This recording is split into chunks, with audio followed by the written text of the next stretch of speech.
दिसते फुल फुल टाकी आहे फुल.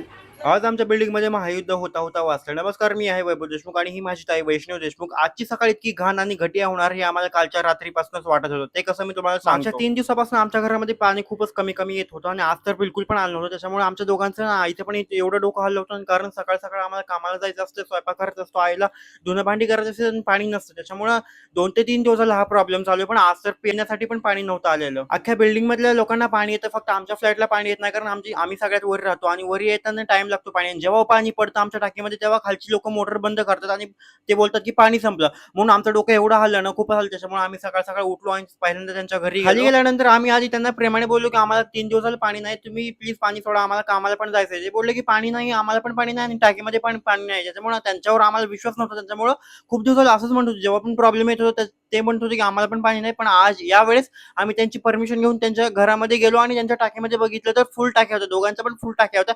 पण हे लोक इथं खोटं बोलले, त्यामुळे आम्हाला जास्त राग आला आणि आम्ही शेवटी त्या लोकांनी पाणी सोडलंच नाही. नंतर आम्ही वैतागून वरी आलो, म्हटलं जाऊ दे, संध्याकाळी पाणी येईलच, तोपर्यंत आपण भागूयात कसं तरी. बाहेरून पाणी विकत आणलं आम्ही आणि स्वयंपाक केला आणि प्यायला पण बाहेरून पाणी विकत आणलं. या पाण्याच्या कारणामुळे आज जॉबला जायला खूपच लेट झाला. नंतर मी बनवलं होतं वरण आणि दीदी पण तयार करत होती जॉबला जायला, ती सलाड बनवती डब्यामध्ये न्यायला. नंतर मी देवपूजा केली. बघा आमची देवपूजा झालेली आहे. आज खूप सारी आम्ही फुलं ठेवली होती देवापुढे सॉरी. मित्रांनो, तुमच्या घरी कधी पाण्याचा प्रॉब्लेम येतो का आणि आल्यावर काय करता आम्हाला कमेंटमध्ये नक्की सांगा. बाय.